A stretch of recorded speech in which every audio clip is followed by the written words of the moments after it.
Welcome, friends, to a journey into a story as old as time, yet as relevant as today's headlines. A tale woven with threads of divine power, human frailty, ultimate betrayal, and astounding redemption.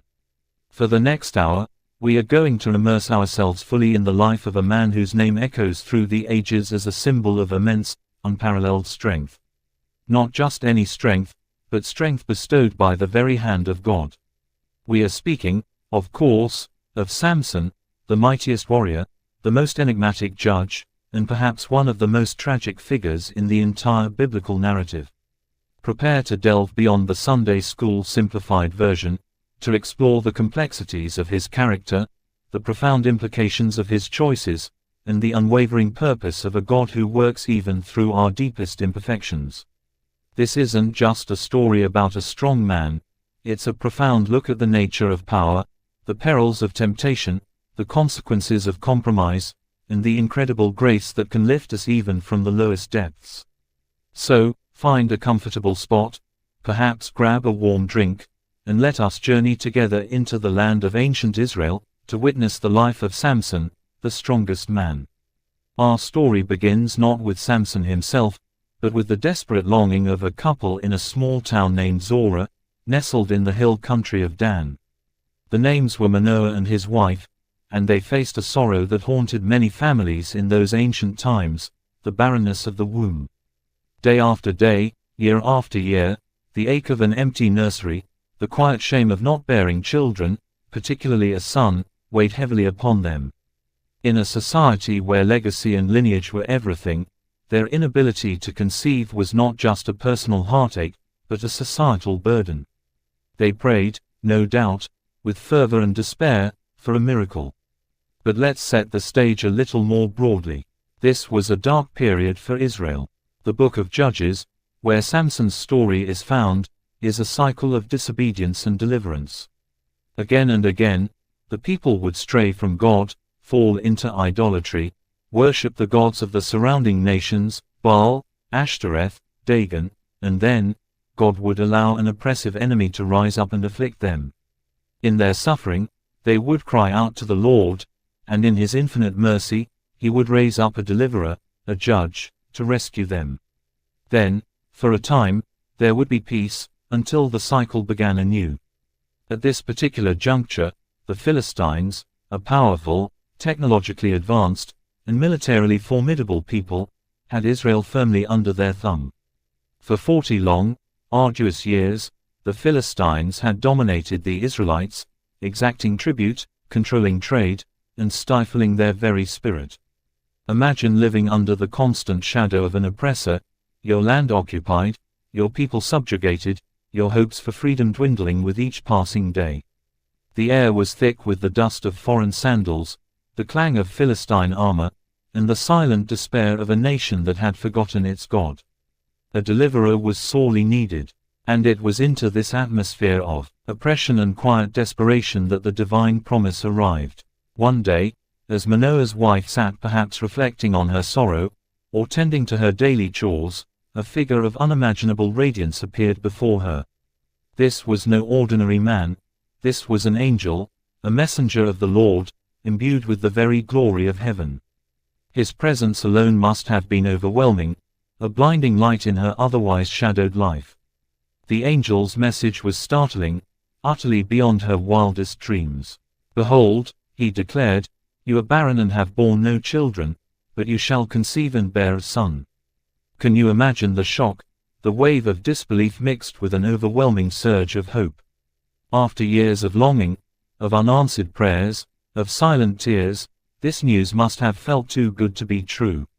But the angel wasn't finished. He continued, laying out specific, critical instructions for the child's upbringing.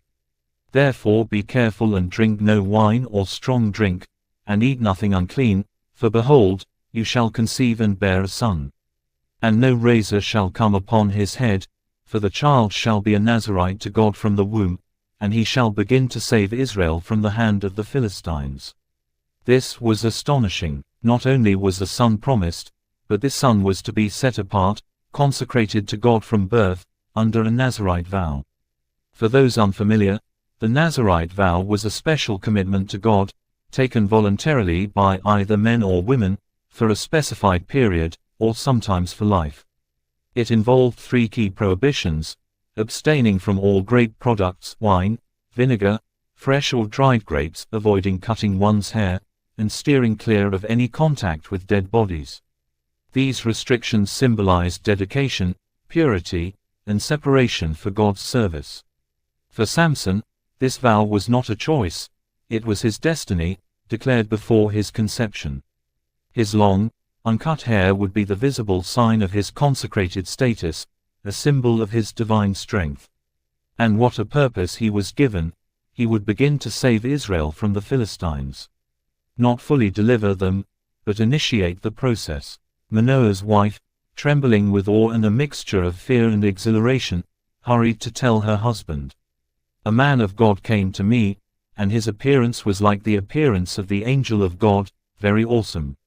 I did not ask him where he came from, and he did not tell me his name, but he said to me, 'Behold, you shall conceive and bear a son.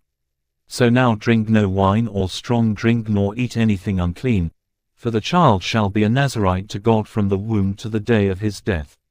Manoah, being a prudent man, a man of faith but also of caution, wanted to be certain. He didn't doubt his wife, but this was a matter of profound importance. He prayed, not for the promise to be repeated, but for the messenger to return, to instruct them on how to raise this uniquely consecrated child. "Oh, Lord, please let the man of God whom you sent come again to us and teach us what we are to do with the child who will be born."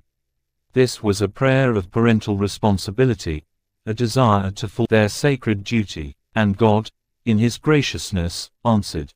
The angel reappeared to Manoah's wife as she sat in the field. This time, she wasted no time. She ran, her heart pounding with excitement, to fetch her husband. "Behold, the man who came to me the other day has appeared to me." Manoah rose immediately and followed his wife. He approached the divine messenger with reverence and trepidation. "Are you the man who spoke to this woman?" he asked. The angel replied simply, "I am." Then, Manoah, wanting to understand the practicalities, the weight of this calling, pressed further, "Now when your words come true, what is to be the child's manner of life, and what is his mission?" He was asking, in essence, how do we ensure he fulfills this incredible destiny? What are the rules? The angel reiterated the Nazirite instructions, emphasizing the prohibitions for the mother during pregnancy and implicitly for the child throughout his life. "Let the woman observe all that I commanded her. She may not eat of anything that comes from the vine, nor drink wine or strong drink, nor eat any unclean thing. All that I commanded her she shall observe." Manoah, still seeking clarity and perhaps a deeper connection with this heavenly visitor, said to the angel, "Please let us detain you so that we may prepare a young goat for you." He wanted to show hospitality, perhaps to offer a sacrifice as an act of worship or thanks. But the angel responded, "Though you detain me, I will not eat of your food. But if you prepare a burnt offering, you may offer it to the Lord." He was making it clear, he was a messenger, not a guest to be entertained. The sacrifice was to be for God alone. Manoah, still not fully grasping the divine nature of his visitor, then asked, "What is your name, so that when your words come true, we may honor you?" It was a natural human inclination, to know who was behind such a miraculous promise. The angel's answer was chilling, profound, "Why do you ask my name, seeing it is wonderful?" Or, as some translations put it, "It is beyond understanding." It was a revelation that he was not just an angel, but the angel of the Lord, often understood as a pre-incarnate appearance of Christ himself. His name was too holy, too mysterious, too powerful for human lips to fully comprehend. Then, Manoah took the young goat with the grain offering and offered it on a rock to the Lord. As the flames consumed the offering, a wondrous and terrifying sight unfolded. The angel of the Lord ascended in the flame of the altar. Manoah and his wife fell on their faces to the ground, realizing at last the magnitude of what they had witnessed. This was no ordinary man. This was a manifestation of God himself. And they knew it. So, in due time, the woman conceived, bore a son, and she called his name Samson, which means, son, or, little son. This child, born of miraculous promise, was set apart from his very inception. As he grew, the Bible tells us, the Lord blessed him, and the Spirit of the Lord began to stir him in the camp of Dan, between Zorah and Eshtaol. This stirring, this divine impetus, was the first sign of the extraordinary power that resided within him, a power that would soon manifest in astonishing ways. Samson was a Nazirite, consecrated from the womb, a vessel for God's power to begin the deliverance of Israel. Now, with this immense power came an equally immense test of character. Samson, as he reached manhood, found himself drawn, not to the women of his own people, the daughters of Israel, but to a Philistine woman in Timnah. The very people he was raised to fight against, the oppressors of Israel, were the source of his romantic interest. This immediately raises a red flag. His parents, faithful Israelites, were distressed. Is there no woman among the daughters of your relatives, or among all our people, that you go to take a wife from the uncircumcised Philistines? They pleaded. They understood the spiritual and national implications of such a union. It was a clear deviation from God's law and the distinct identity of Israel. But Samson, driven by an inexplicable desire, retorted, "Get her for me, for she is pleasing in my eyes." A chilling phrase that would define many of his subsequent choices. He was guided by his own sight, his own desires, rather than the wisdom of his parents or the will of God explicitly revealed to his family. Yet, the narrative adds a crucial detail. His father and mother did not know that it was from the Lord, for he was seeking an occasion against the Philistines. This is a profound statement. God, in his sovereign plan, was using Samson's flawed desires to achieve his greater purpose of beginning to deliver Israel from the Philistines. Samson's personal compromise became a catalyst for divine action. As Samson journeyed down to Timnah with his parents to arrange the marriage, an encounter occurred that would set the stage for his first great display of strength. A young lion, roaring fiercely, sprang out at him. And in that moment, the Spirit of the Lord rushed upon Samson with such power that he tore the lion in pieces with his bare hands, as one might tear apart a young goat. No sword, no weapon, just pure, raw, divinely given strength. He didn't even tell his parents about it. This was a private demonstration of the power that resided within him, a power directly from God. Later, on his way back to Timnah for the wedding, Samson turned aside to see the carcass of the lion. And behold, a swarm of bees had made the nest in the lion's body, and there was honey. He scraped out some of the honey and ate it as he went, and he gave some to his parents, but he did not tell them that he had taken the honey from the lion's carcass. This seemingly small act was a profound breach of his Nazirite vow. Nazirites were forbidden from coming into contact with anything dead, including a carcass. Samson, knowing or unknowingly, disregarded this fundamental aspect of his consecration. It was the first crack in the wall of his dedicated life, a subtle hint at his future disregard for the very vows that defined him. At the wedding feast, it was customary for the groom to pose a riddle. Samson, confident in his unique experience, offered one to the 30 Philistine companions who were with him. Out of the eater came something to eat, out of the strong came something sweet. He gave them 7 days, the duration of the feast, to solve it, promising them 30 linen garments and 30 changes of clothes if they succeeded. If they failed, they owed him the same. The Philistines, stumped by the riddle, resorted to coercion. On the 4th day, unable to guess, they threatened Samson's wife.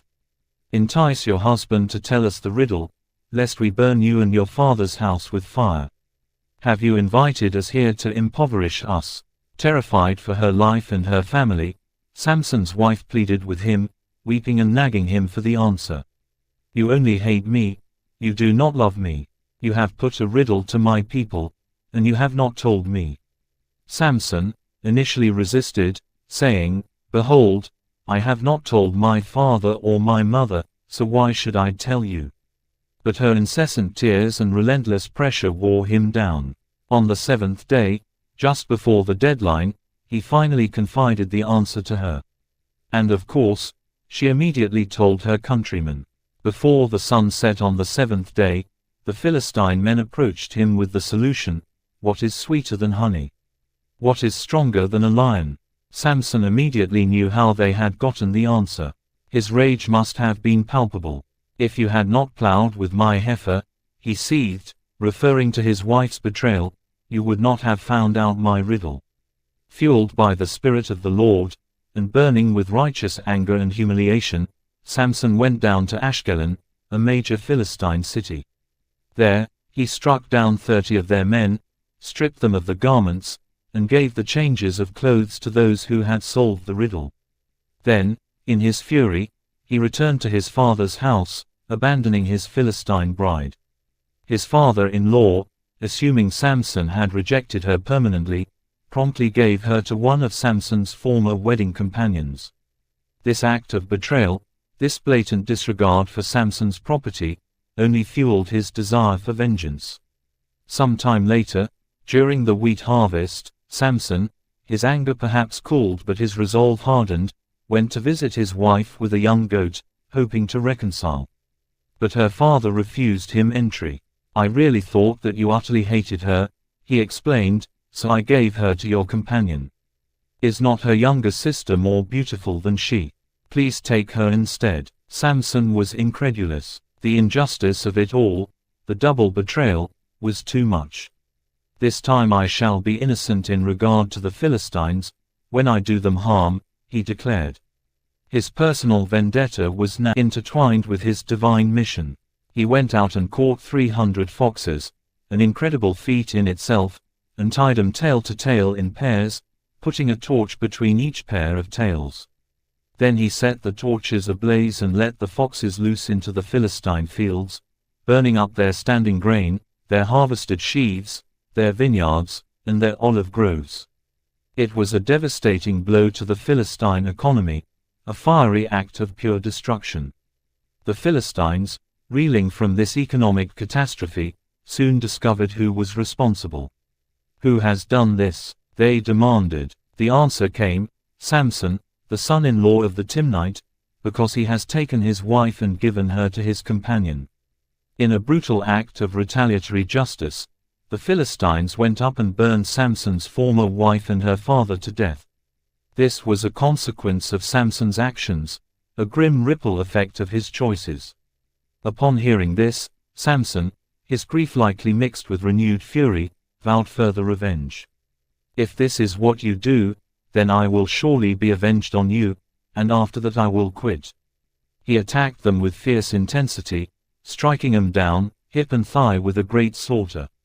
The text states he inflicted a severe blow upon them.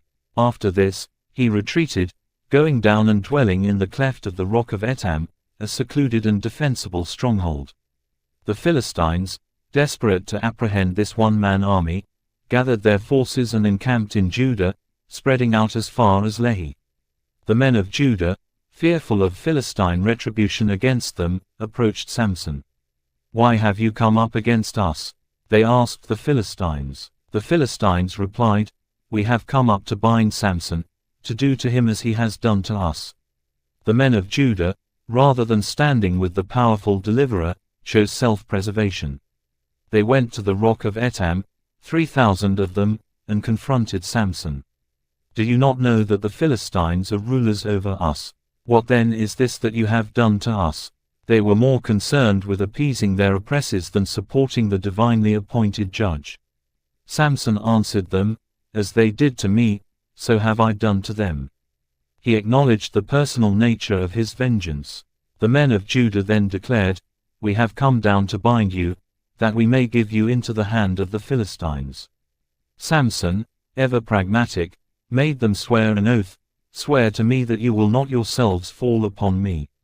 They agreed, saying, "No, we will only bind you and give you into their hand, but we will not kill you." So, they bound him with 2 new ropes and brought him up from the rock. As they brought him to Lehi, where the Philistines were gathered, the Philistines roared against him in triumph. But once again, the Spirit of the Lord rushed upon Samson.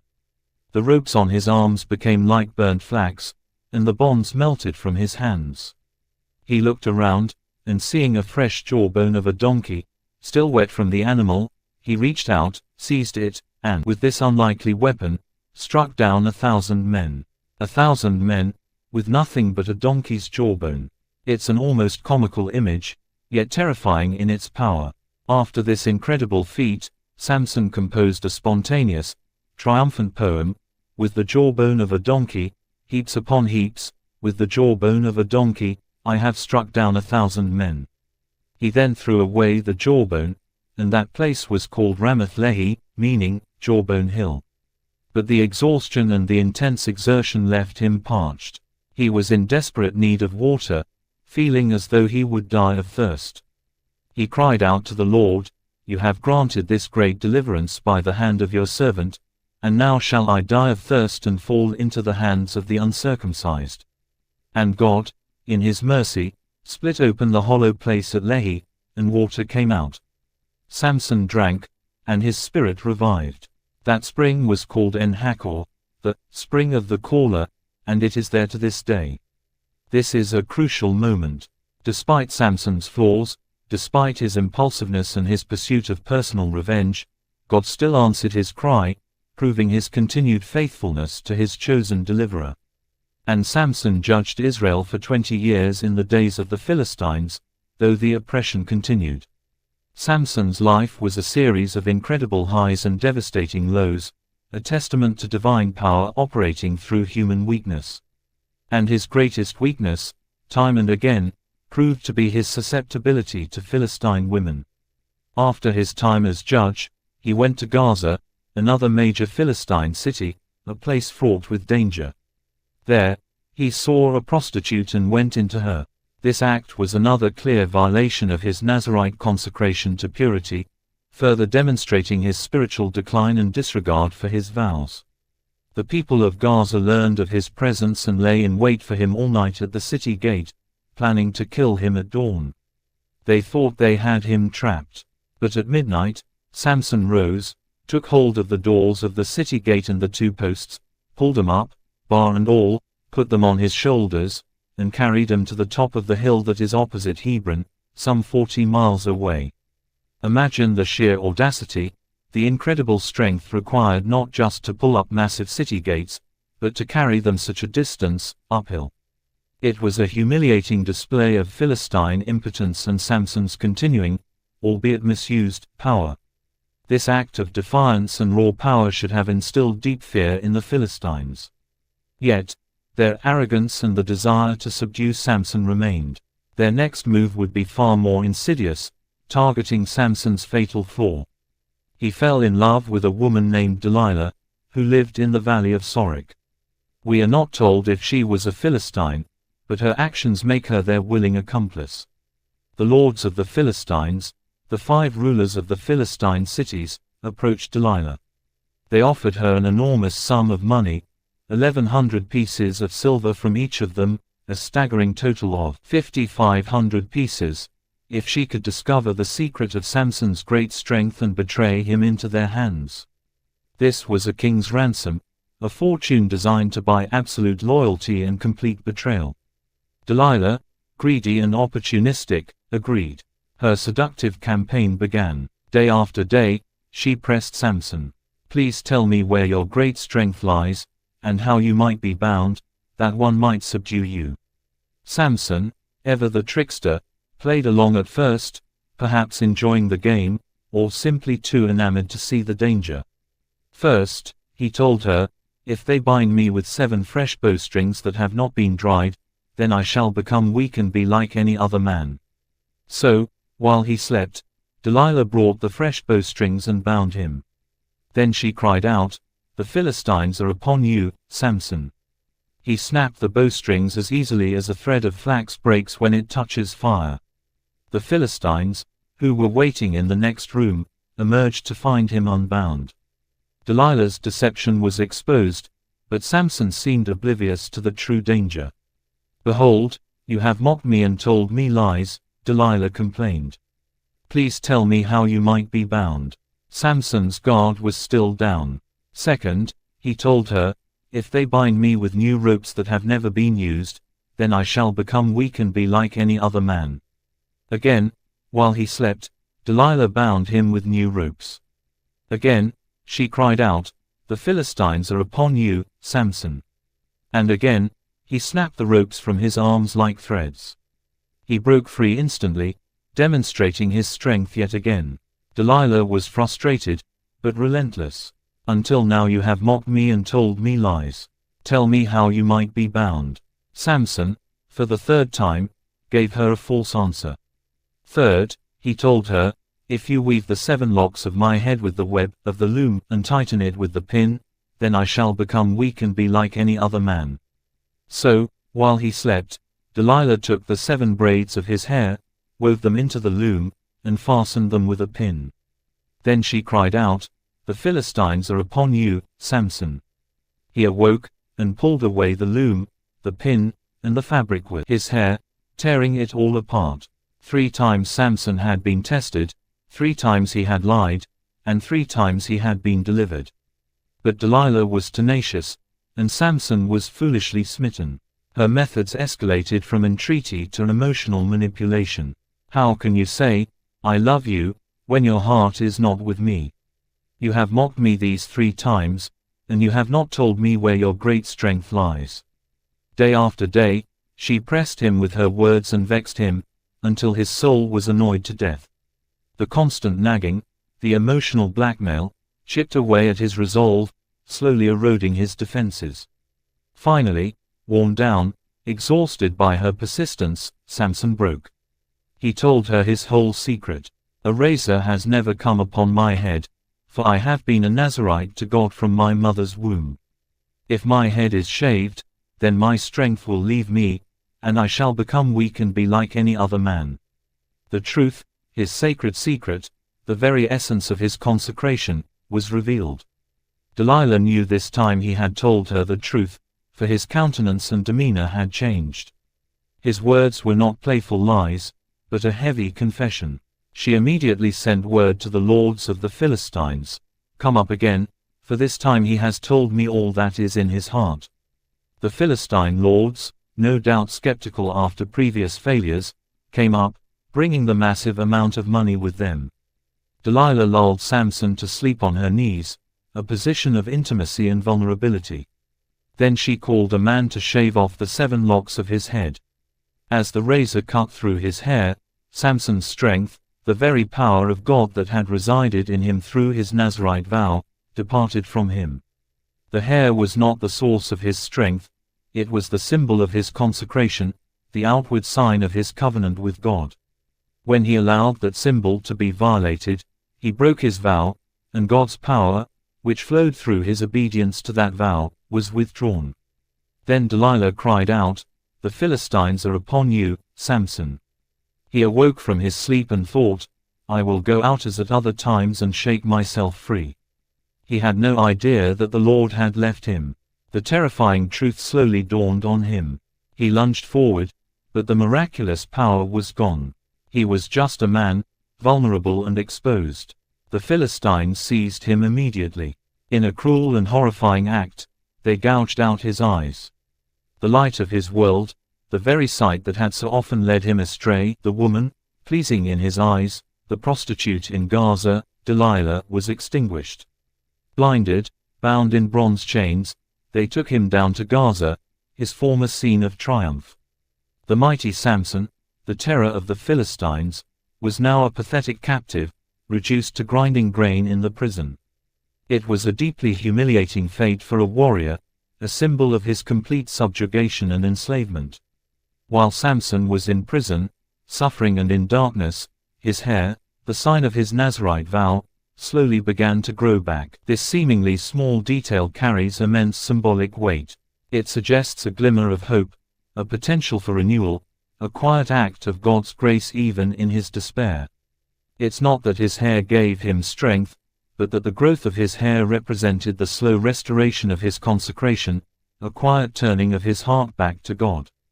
The Philistine lords, triumphant and arrogant, gathered for a great festival to celebrate their victory.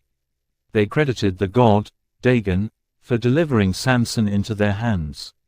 Dagon, the fish god, their principal deity, was now glorified above the God of Israel. Thousands of Philistines, men, women, and their rulers, were assembled in the temple, and many more were on the roof, estimated to be about 3,000. As the festivities reached a fever pitch, they called for Samson to be brought out from the prison to entertain them. They mocked him, paraded him before them, and made sport of the blinded, chained enemy. What a spectacle of humiliation and Philistine pride! Samson, led by a young boy, felt his way towards the central pillars of the temple. "Please let me feel the pillars on which the house rests, that I may lean against them," he asked the boy. His blind eyes could not see the vast crowd, the mockery, the triumph in their faces, but he could hear it. He could feel the weight of his chains, the sting of his humiliation. And in that moment, something shifted within him. Perhaps it was a lifetime of regret, a flicker of true repentance, a longing for God's favor one last time. He cried out to the Lord with a fervent, desperate prayer. "O Lord God, please remember me and please strengthen me just this once, O God, that I may be avenged on the Philistines for my 2 eyes." It wasn't a perfect prayer, it still contained a desire for personal vengeance. But it was a prayer that acknowledged God's power, a plea for divine intervention, a desperate cry for God to remember his covenant with his Nazarite. And God, in his boundless mercy and unwavering purpose, heard him. Samson braced himself against the 2 central pillars, one with his right hand and the other with his left. And with one final, earth-shattering surge of divinely granted strength, he pushed. He pushed with all his might, pouring every last ounce of his renewed power into that desperate act. "Let me die with the Philistines," he cried out. The pillars groaned, splintered, and then gave way. The mighty temple of Dagon, filled with the celebrating Philistine lords and thousands of their people, came crashing down in a thunderous roar. The entire structure collapsed, burying Samson and all those within. Answer, the Bible records, the dead whom he killed at his death were more than those whom he had killed during his life. Samson's life ended in a spectacular act of destruction and self-sacrifice, fulfilling his divinely appointed purpose, to begin to deliver Israel from the Philistines. His brothers and all his family came, retrieved his body from the rubble, and carried him back to the land of his ancestors. They buried him between Zorah and Eshtaol, in the tomb of Manoah his father. Samson's story is a complex tapestry. He was a man of immense physical power, a divine gift, yet he was deeply flawed. He was impulsive, self-indulgent, prone to anger, and repeatedly compromised his sacred vows for temporary pleasure. He chose Philistine women, he broke his Nazarite vow by touching a dead body and later by revealing his hair, and he pursued personal vendettas rather than solely God's justice. Yet, despite all his weaknesses, all his failures, God continued to use him. The Spirit of the Lord rushed upon him, enabling him to accomplish incredible feats, even when his personal conduct was far from exemplary. This tells us something profound about God's sovereignty. He can work through imperfect people to achieve his perfect will. Samson was not a perfect hero, but he was a powerful instrument in God's hands. His story reminds us that strength, even supernatural strength, is not a substitute for character or obedience. Samson's downfall was not primarily a loss of physical power, but a culmination of spiritual compromises. He played with temptation, he dismissed his consecration, and he put himself in vulnerable positions, repeatedly. But it also reminds us of the profound grace of God. Even in his blindness, his humiliation, and his final desperate prayer, God heard him. God restored his strength one last time, allowing him to fulfill his ultimate destiny, not through his own righteousness, but through God's faithfulness to his promise. Samson, the strongest man, died a blind, humbled prisoner, yet his death became his greatest victory, a powerful blow against the oppressors of Israel. His legacy is not just one of incredible feats, but a sober warning about the consequences of squandered gifts and compromised devotion.